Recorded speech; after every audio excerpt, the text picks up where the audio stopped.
Levels of intimacy and why you have none. What does it mean to be safe in a marriage? We both know that's not true, because I believe sex is the checkered flag.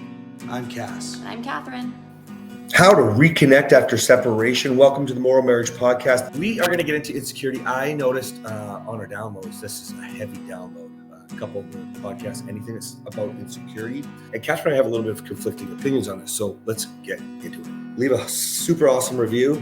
Send us an email with what you want us to cover. DM us, DM me, Cass Foster Morrow on Instagram. We'll address what you're going through. We're MorrowMarriage. Let's flip divorce statistics with the new marriage. Welcome to the MorrowMarriage podcast, guys, and I have a super cool episode for you, but also a big announcement.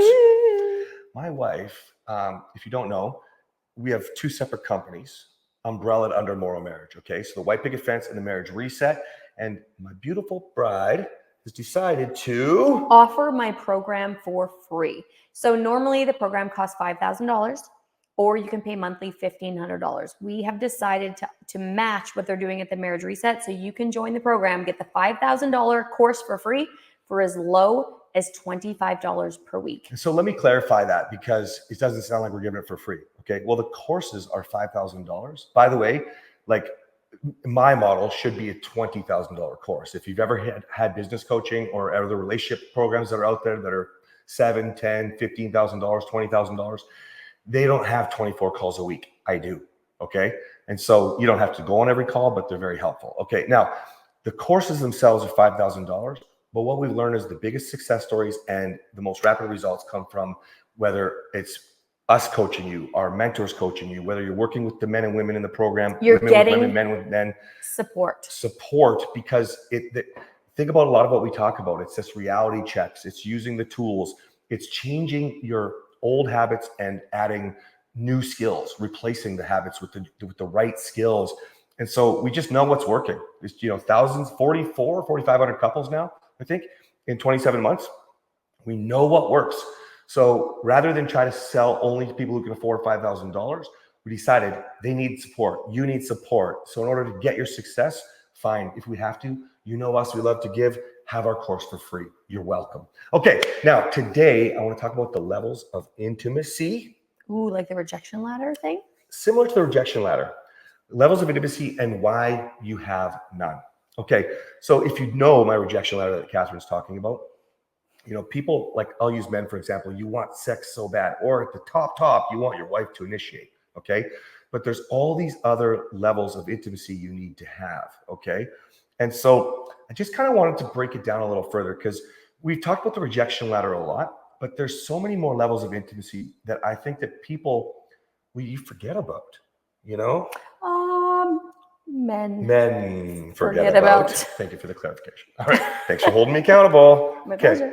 So the very first thing that you should absolutely want in your marriage is a good mood.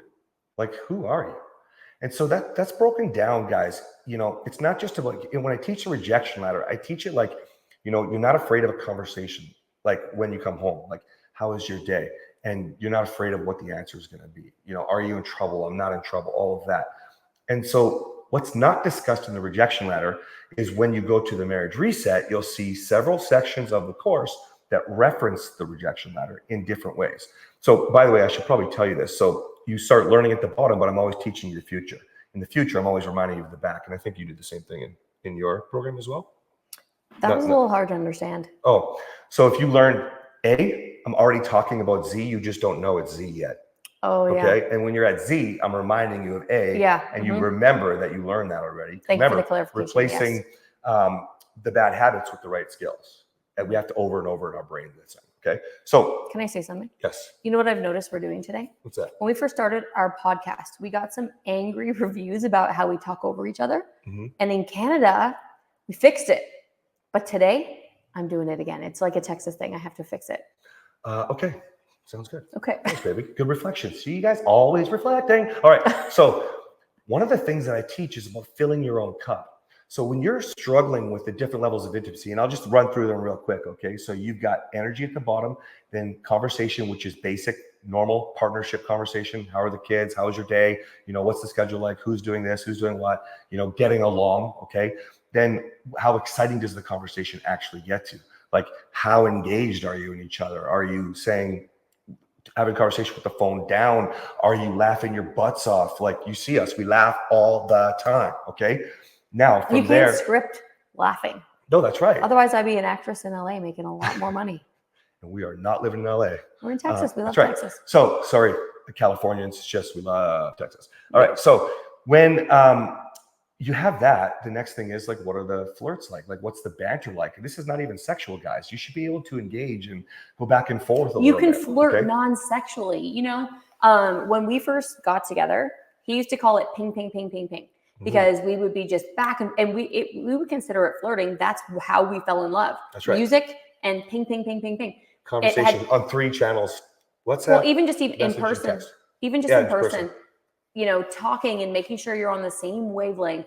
We call the same vibe. Everybody says same page. We say same letter. Same page, same paragraph, same sentence, same word, same letter. And when you have that, it's usually not sexual at all. So when he talks about non-sexual flirting, it's about connecting at a level that it's so fun when you connect at that level. It's what and makes girls the intimacy thrive, right? Pause, because I've been speaking over. Just want to have fun. Girls just want to have fun. Girls just want to have fun, guys. They still sing it at karaoke today. Like, get over yourself. You want fun also, by the way, if you're a man. But here's the thing.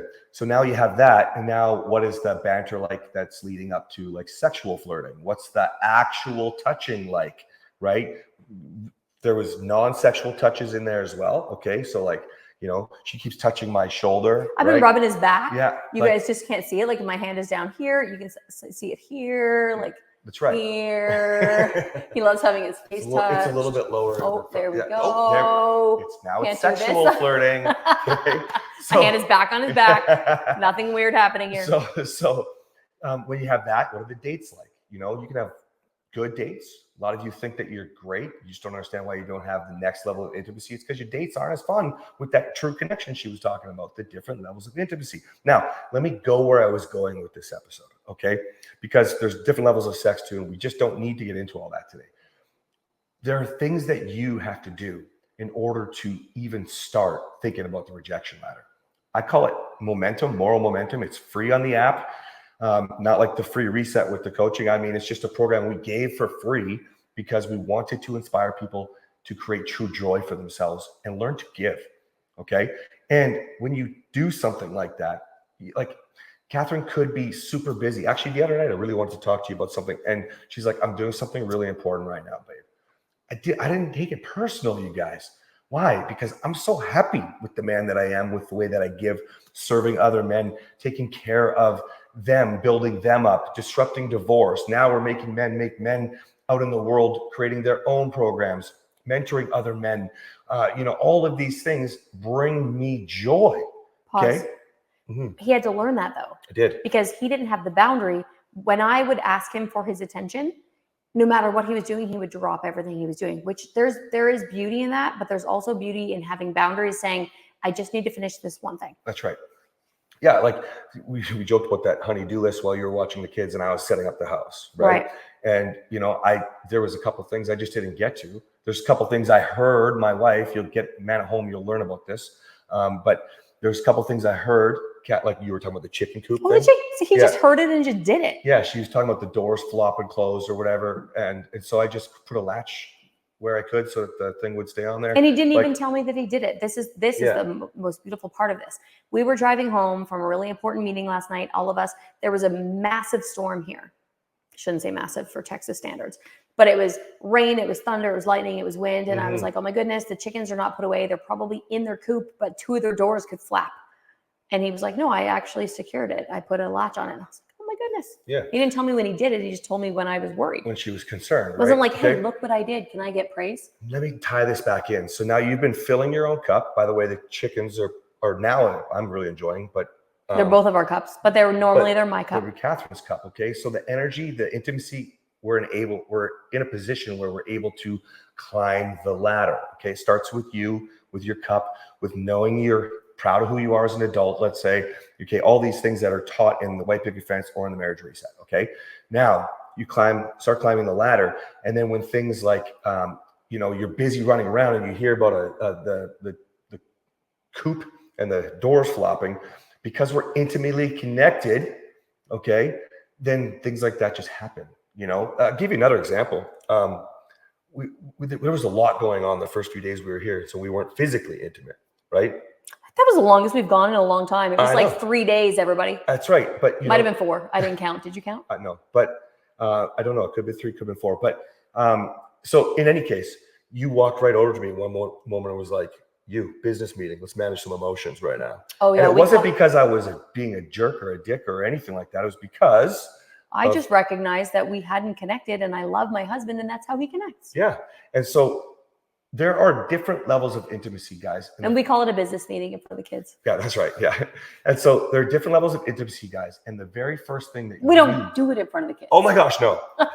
That'd be weird. I'll invite him to a business meeting in front of the kids.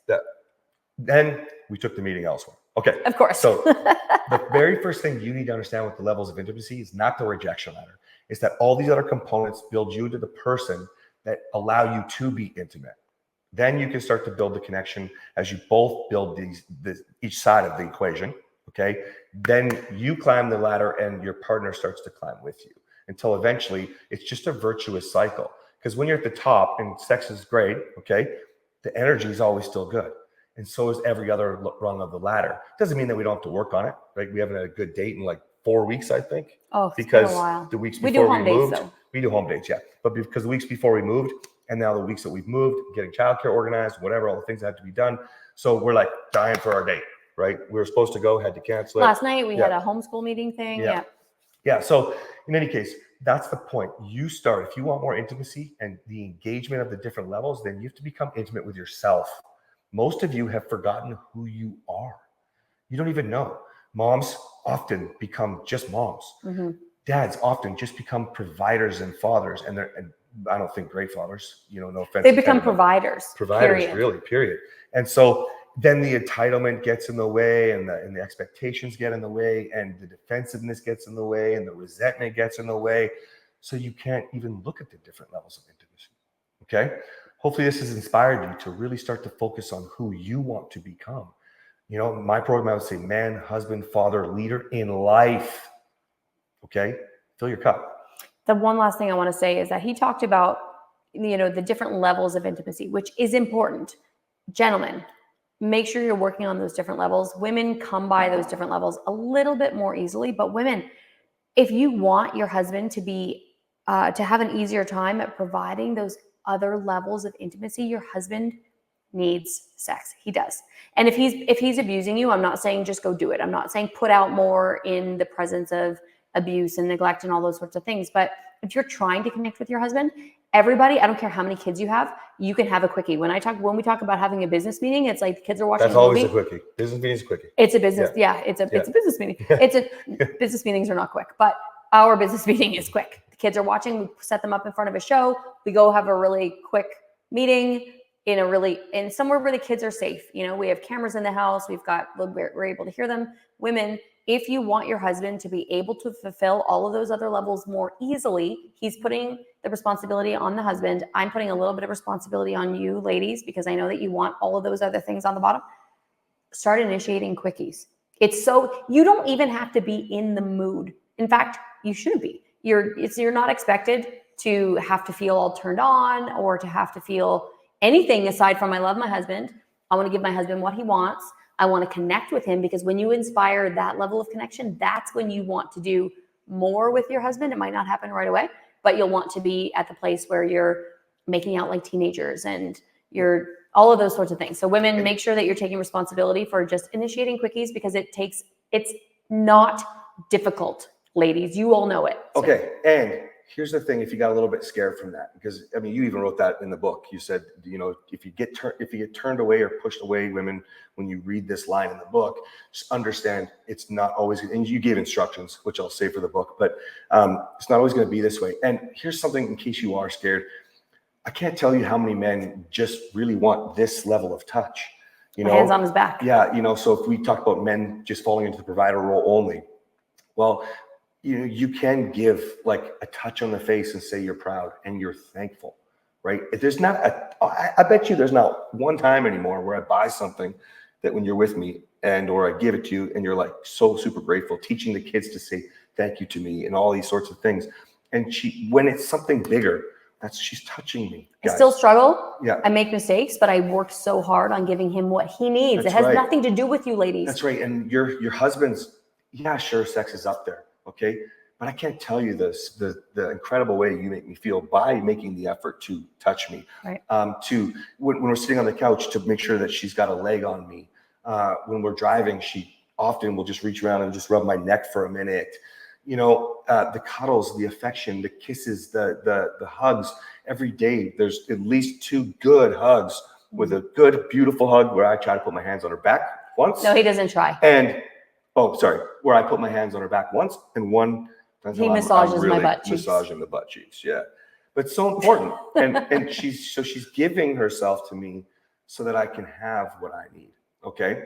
So guys. And so that I can have what I need. That's right. Yeah. I want that hug, not massaging my butt. We submit to each other. Yeah. Amen. Okay. We'll end with that. All right, guys. See you next time. Bye.